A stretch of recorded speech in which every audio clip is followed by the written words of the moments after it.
Here we have the current stock market update for SOFI Technologies Incorporated, stock ticker SOFI. Before we begin with today's chart analysis, if you find these educational materials to be helpful in your trading, please remember to click the like and subscribe buttons and leave your thoughts in the comments section below so that other traders can find this information more easily on the platform. So as we can see here, this is the hourly time frame. Each candle on this time frame represents a 1 hour trading period.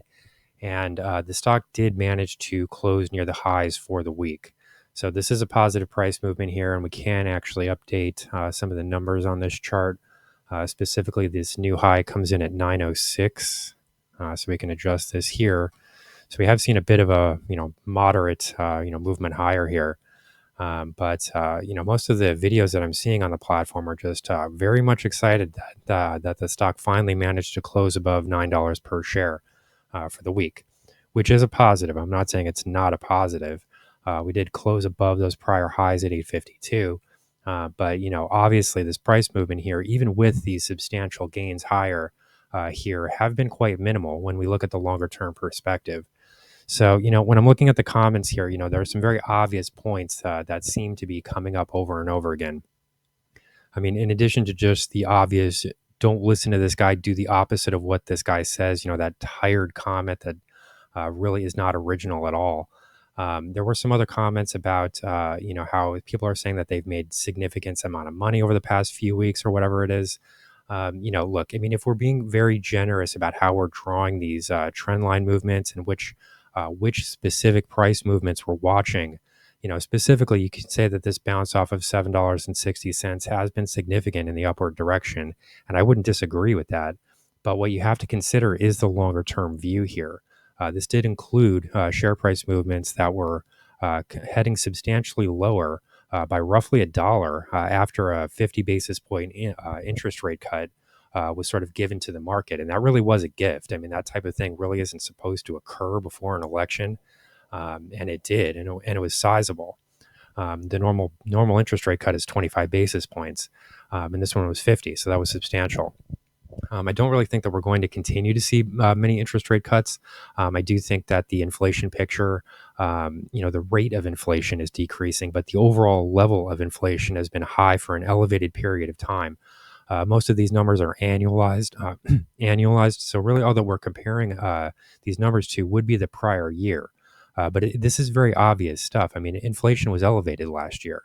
So just to say that inflation rates are declining or something like that, I mean, it's the rate of inflation. It's not the overall level of inflation.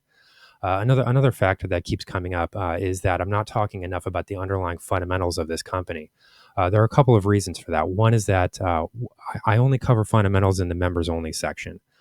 These daily updates that for the public side of the channel, this is just the daily chart update. And, there are specific reasons for that. I mean, I can't do a daily update on the quarterly earnings report that came out 3 months ago.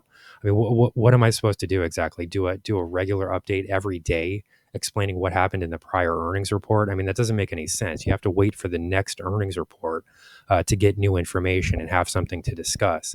I mean, I would be saying the exact same thing every day if I was talking about the prior quarter's earnings release. I mean, it doesn't make any sense. And one of the people saying that his username was "I stand with Hamas." I think I can just let that stand on its own. I think that this is not the type of person that should be giving financial advice to anybody. So, overall, there are some very obvious, things going on here, especially in the comments section. And I don't have a problem with that. I mean, you people, if you want to join the SoFi cult, and just keep continuing to support this boring stock, I mean, please be my guest. It's your money. You can do whatever you want. But the overall picture here is still not impressive. I mean, if we're looking at the this year to date performance for this stock, it's negative 6.6%, and that's even with these recent price moves. I mean, we're really being generous here about how we're measuring these statistics. I mean, I didn't say anything about the year to date performance when the stock was trading at 760. I'm talking about the year to date performance when the stock is trading at its near term highs. Okay, so that's as generous as it gets. Okay, and when you compare that with the overall performance of the S&P 500, This stock is really inexcusable. I mean, the performance is here, and the drawdowns that have been seen during this process, and the amount of gain that you're actually receiving for those periods of drawdown. I mean, people really do need to learn some investing basics here. Risk to reward ratio. How much money are you risking versus how much money you stand to gain if the stock trade performs well. And these numbers just don't match up. I mean, to see a 25.4% drawdown and then another 19.3% drawdown, these are significant numbers. Okay, and if we can't just look at this recent trend wave movement and act like this is the only activity that has occurred for this stock. That's not the case. Okay, if we use more objective readings like the year-to-date performance or the one-year performance, over the last year, SoFi stock has gained 62 cents. Okay, so that is a positive figure for the full year. But from the YTD perspective, this year, we're almost done with this year too, by the way.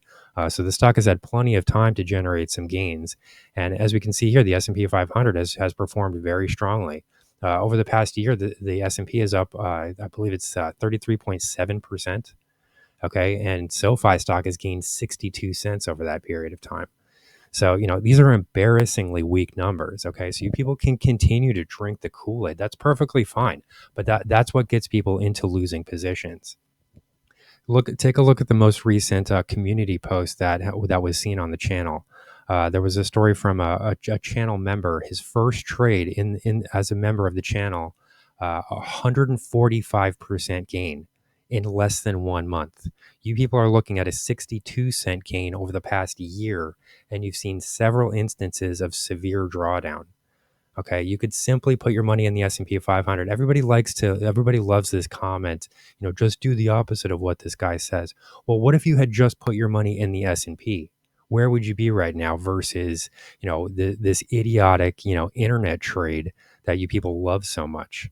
I mean, please, it's pathetic. And all you have to do is take a look at some of the video that I put out describing the members only trades. I mean, please, you people aren't even coming close. You're embarrassing yourself in these comments.